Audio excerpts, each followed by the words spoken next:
For a single person that's by themselves, they mean family to me. It's a big help if someone's down. It's people helping people like it should be. In the world, there's just not a lot of places to turn to that people will actually direct you to where you need help. And I don't have any income. And that's not a problem here. Really, he's a lifesaver. That's what it means. What you guys have done for me and for many people that you guys help, it's just amazing. And everybody is just so loved when you walk in the door. It's a godsend.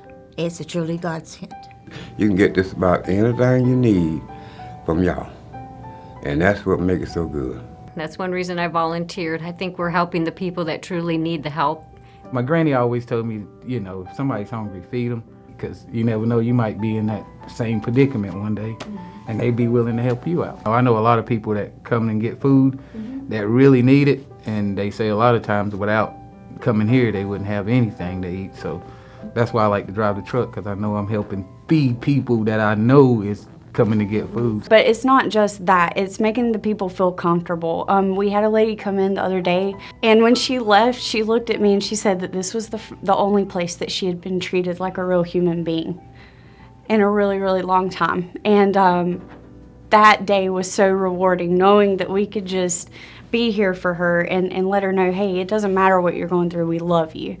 You make people feel important. I mean, they come in every day just to say hello. Because we're nice to them and we treat them kind. I had a lady come in and on the verge of suicide, and I talked with her, and we helped her through this crisis, and the client is now working. And the client still calls me and said, thank you for helping me. If you hadn't been here that day, I don't know where I would have been. I had met a woman the other day. Her name was Juanita. Susan brings her in a little bit later, and she is just bawling. And she was basically just overcome by everything that was going on in her life. She just felt like every step forward, there was 2 steps back in her life.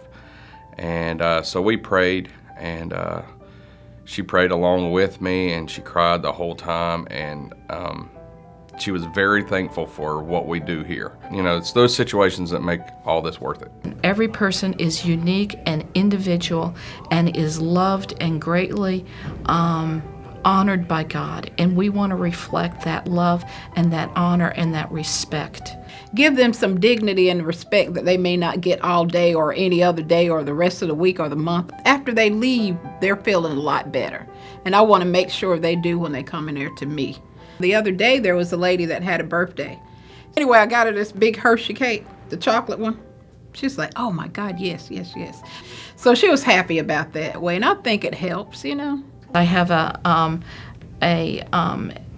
elderly Hispanic man that got a aortic valve through Baptist and their generosity, and is recovering from that, and is improving in his health care. But he needs to be closely monitored, and that's not something that can be done through the ER every couple of weeks.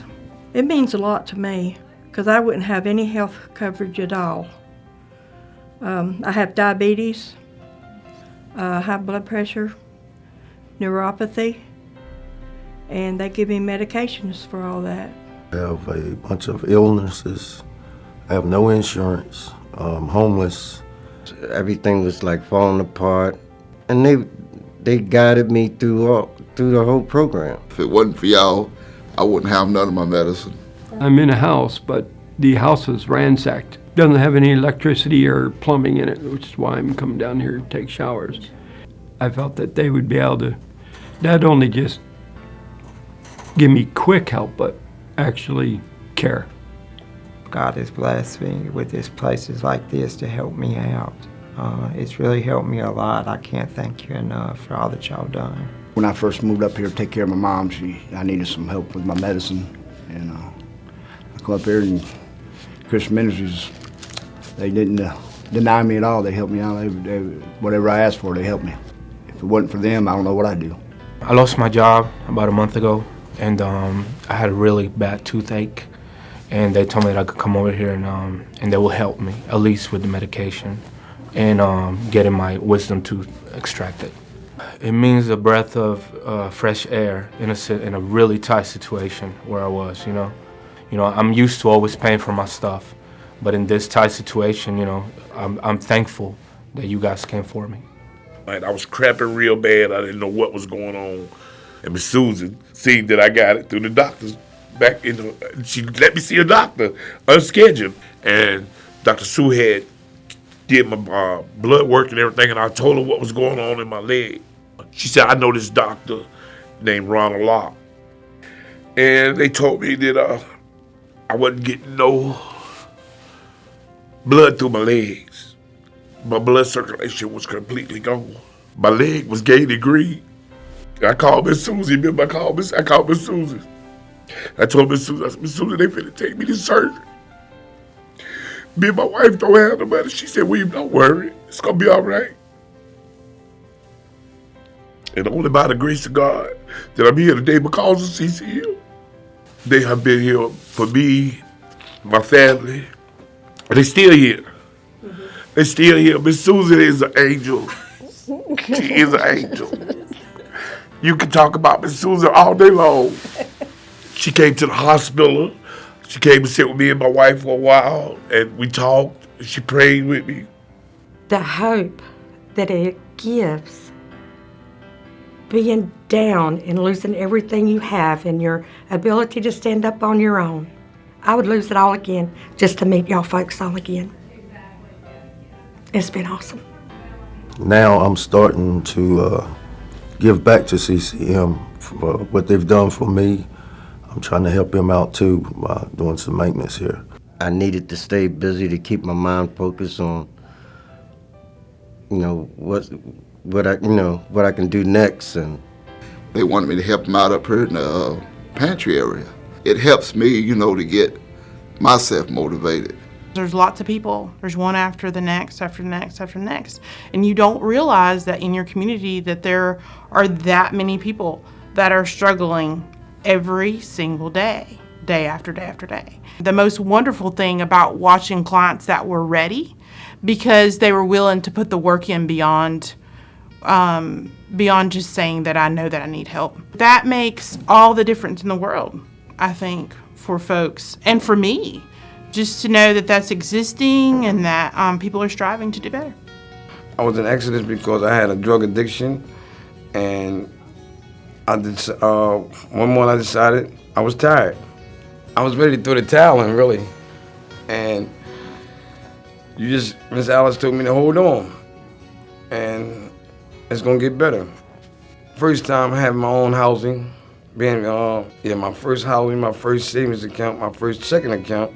Stable employment makes me feel good about myself. I used to be a runner. Just going out to eat, I would run. I didn't want to see that receipt.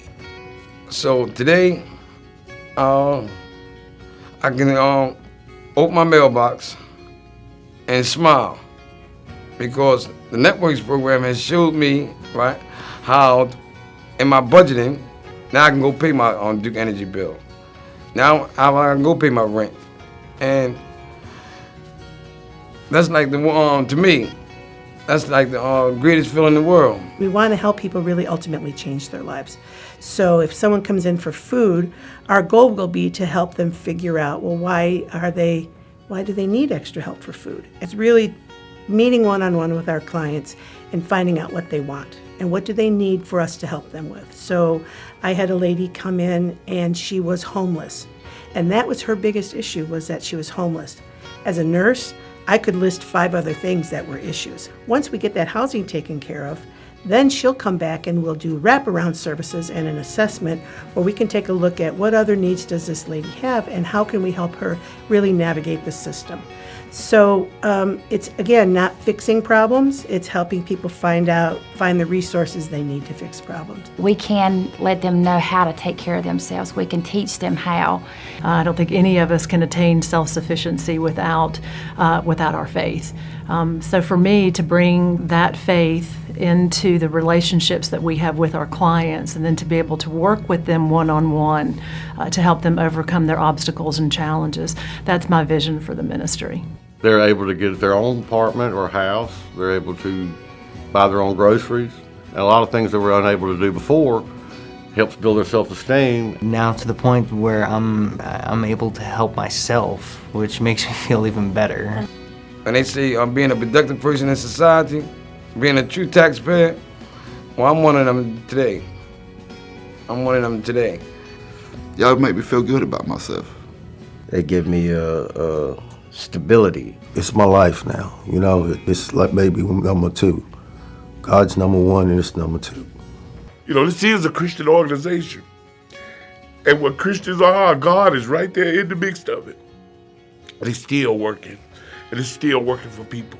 This place is this is God at work. Period. And I love it.